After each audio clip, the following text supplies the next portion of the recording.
Welcome back. So we're opening up this fight card: Ian Gary versus Carlos Prates, with the bets. All right, with our bets. You can find that at proshmobets.com. But here you got it. All right, first take. Roberto Romero. He's facing off with Timmy Kwamba, and that guy's got soft jabs, soft punches. He's absorbs too many hits to the face. Roberto Romero on a short notice fight not only proved he can strike a guy like David Onama, who was much larger than he was, but he could grapple. Had good back take on him. And unlike Ian Gary with Rachmanov and others, he actually had his hooks in. All right. So good back take. He's on the money line here on a three-legger with Chelsea Handler, believe it or not. And the reason why is because of her judo, man. Trips and sweeps. I know Jocelyn's got that body lock. She can take you down with a headlock. Uh, but, she hasn't knocked anybody out for over 5 years now. I think it's been 5 years since she's finished anybody on the feet. And that's a problem.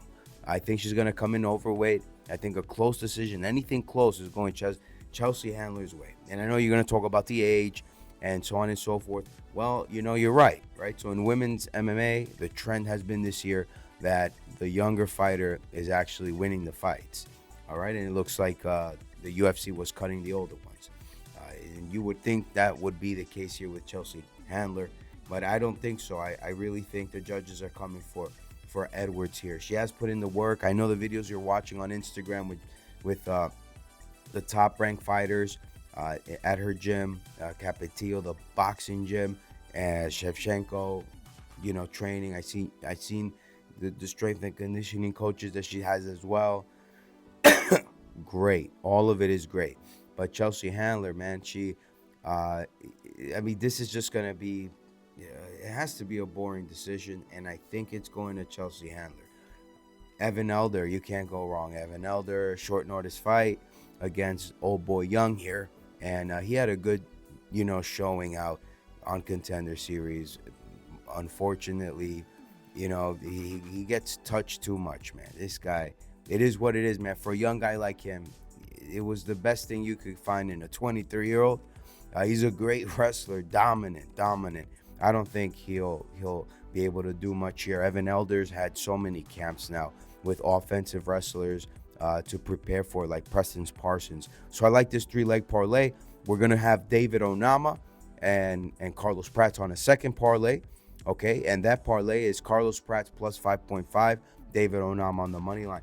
David is in the prime of his life.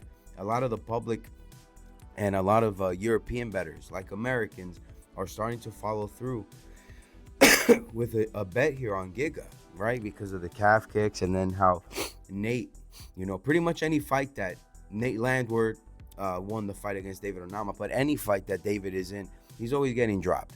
Now, the MMA guru went public with some inside information he shared from James Cross, where he downplays David Onama and the pretty much the attention he gives to his training.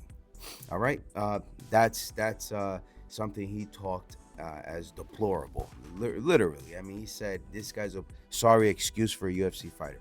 I think those days are behind him. I think David Onama is in his prime, and you will see it here. So I'm confident to parlay him with Carlos Prates. All right, if you can't put your hooks in, your feet when you have a back take like Ian Gary has many times, and now he's left the Troop Box gym to, prepare for future fights, I believe.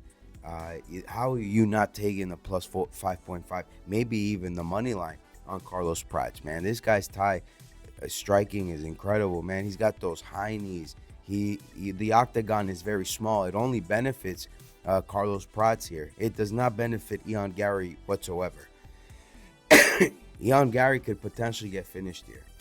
He's lucky he's got the cardio. That's the only reason why I'll have him go all through 5 rounds. Then I have Abis Magomedov. He's in the prime of his life. No better conditioning.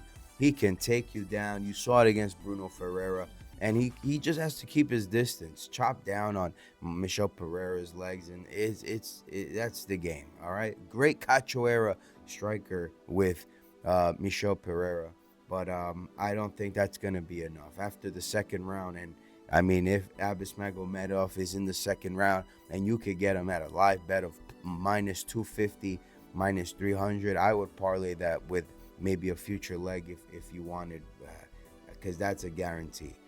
Malcolm Wellmaker money line. Love this guy, man. Yes, I understand he's very green. He's young. Yeah, he just stumbled across MMA 10 years ago. But you can argue the same for Cameron Simon. His age, he's a young boy. And despite him being well-rounded, much more well-rounded than Malcolm Wellmaker, I would argue that he's too undersized, man, for the weight class. Man, Malcolm Wellmaker, we got him on the money line. So that's a straight bet. Abis Magomedov straight bet. We have the parlay. David Onama, Carlos Prates, plus 5.5 on the spread parlay.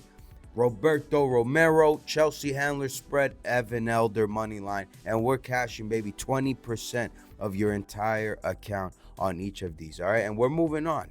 All right, let's go. So we're moving on. Let's open up with Chelsea Chandler, Jocelyn Edwards. This is going to be offensive grappling and scrambling like you wouldn't believe. Jocelyn Edwards, her boxing, it's gotten much better. She is strong, but there is no power in those punches. Not enough to knock someone out. Chelsea Handler, she's got straight punches down the middle. She's got a good shot selection. She's making weight, folks. I seen that she hired a strength and conditioning coach. Jocelyn Edwards is too big, man. She put on too much weight, man.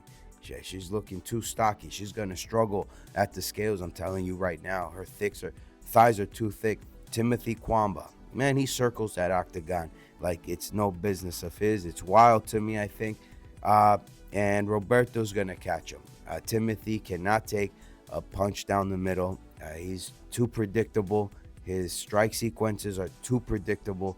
Roberto Romero can also grapple, offensively wrestle, and he can brawl, man. He likes to exchange in the pocket, too. He's not afraid. He ain't afraid, so I think he's going to lower Timothy into that. If they got a hand fight, they will. I like this guy, Roberto Romero. He was on a short notice with David Onama. All right, we're moving on. We got Jacqueline. She's too strong, man. She's just going to strength. You know, having that strength over Polly Viana in the grappling.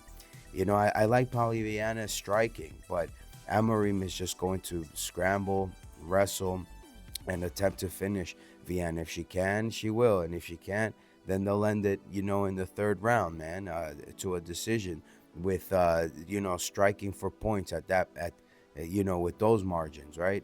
I mean, with this stylistic matchup. I wish Polyana would win the fight. I'm rooting for her, 100%, but Amorim's is a spider monkey, man. She's definitely winning that fight when it comes to the grappling. Cameron Simon, man, well, you can argue everything to benefit between the kickboxing, the grappling, but Malcolm Wellmaker, oh, man, this guy is in his prime. He's hungry. You can't overlook the age. If there's anybody, you know, where a close decision should favor, it will be Malcolm Wellmaker. All the marketing material on Instagram has definitely reached the UFC brass, has definitely reached the eyes and ears of a judge. I guarantee it. If it reached you, it reached them. Wellmaker having a part-time job, welding, and what growth has he had in the UFC is phenomenal, man. 10 years in the game. I think he started doing lacrosse, football, just general sports, and he stumbles across MMA, and he just does so well. I think his base was boxing, and look at him now. He's stuffing takedowns. He's got a good sprawl. I think Cameron Simon is undersized, man. He's undersized. I've always bet against Cameron Simon or for Cameron Simon through the years. I have yet to miss a bet. Pro Schmo, all right, .com has yet to miss a bet. We have Damone Blackshear. Brother, this man turns his back on fighters when he sees the flurries, you know? I mean, it is what it is. There's nothing you can do. Damone Blackshear is green, friends. I think, listen, I would have taken Haley Alatang because Damone Blackshear is just a grappler. He's just a grappler, like Claudio Puelles. He's just a grappler, okay? But here's the thing. Short notice, my God. I think there's no more than 30 to 40 days in between Haley Alatang's last fight. So I suspect that Haley Alatang is injured or something is brewing here, and I'm curious to find out. That's why I have no bet on either side. But I do see if everything is okay with Alatang's health, then he's the winner. Wow, man, look at this. Chris Gutierrez. What a great guy, man. This guy, MMA Lab. He's all over the place, man. He's just such a great coach and friend to mentor to a lot of the young fighters. Very good friends with Jonathan Martinez. John Castaneda is going to have to grapple. He's just going to have to grapple. It is what it is here, folks. Chris Gutierrez should win the fight, but I think with an ACL reconstruction surgery, it's tough to really break into that ceiling again, break through that ceiling where you were once ranked and you were, pretty much the gatekeeper to the top 10. And here we go, John Castaneda. You just got to offensively wrestle, and you got this in the bag. Evan Elder, Gage Young, man, talking about offensive wrestling. Relentless. This guy's relentless, but cannot block for his life. He cannot defend strikes. He can't.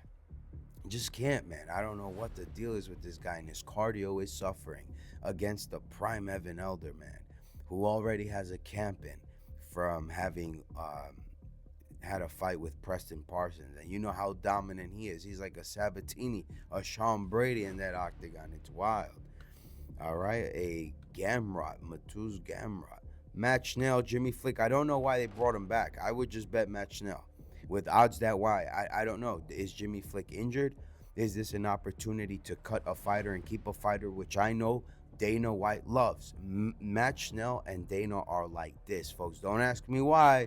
Ask Matt Schnell. He's like this. Go look at that Tapology record. You won't believe it. The guy's a company man. All right, he's like Kane, Undertaker for Vince McMahon in the WWE. It's weird.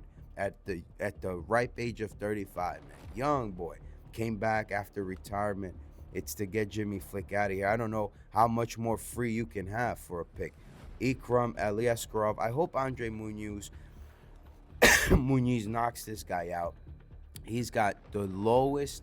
He's got a latent reactionary time. I don't like it for Ikram, and his cardio is very suffering. I mean, it's round one here for Ikram or bust.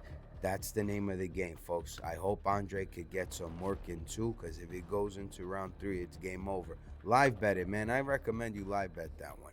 Randy Brown in the prime of his life. And Nicholas Dalby loves the clinch, man. It's where he gets most of his work in. And what does Randy Brown like? Reversing you against the octagon wall, clinch knees. Guess what? Randy Brown on the money line. Whether it's a close decision or not, there's no way they're selling out that guy. Michel Pereira, he's getting taken down. He will get mauled by Abu Sufyan Magomedov. All right? Hey, you could keep him at a distance too with the striking, right? You just poke at him, keep at him with a jab, teep kicks, just, low kicks, anything to keep Michel away, swinging like a wild man. Michel's good. He's great, man. I'd like to see him. It's unfortunate, man. Hey, we're going to get a ranking here. Abis Magomedov will be ranked after this fight. And talking about it, David Onama. I think David Onama will be ranked after this fight as well. All right, David Onama, we got him on a parlay like we got Abis Magomedov on the money line. David Onama's in his prime. He's got a great team around him. Yusuf Zalal's around him. Giga, 36. He's about to be 37 years of age. He's got surgery. Had he not had those injuries he's recovered from in the last 600 days, we'd be having a different conversation. I'd have a different take. That's just the way it is. All right, so we're moving on.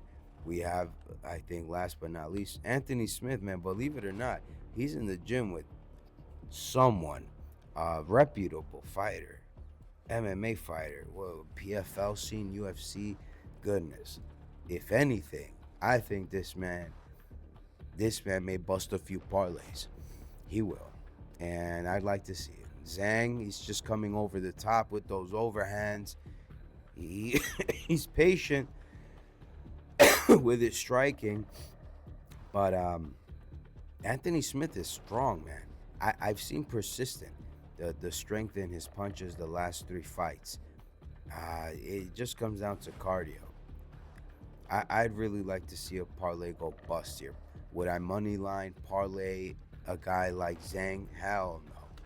No way. Not even with your money would I touch that. Here we go. Ian Gary, Carlos Prates.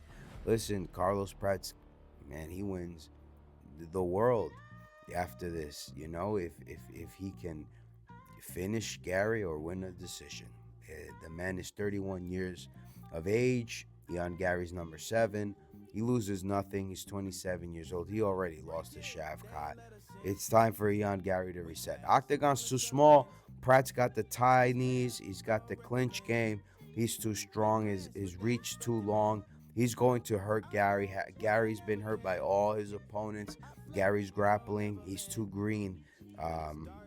And I think the pay-per-view scene, the 30-foot octagon is really where Ian Gary does his best work. So for this fight, we have Carlos Prates on the money line. You heard it here first. For anything else, you follow us at ProSchmoBets.com.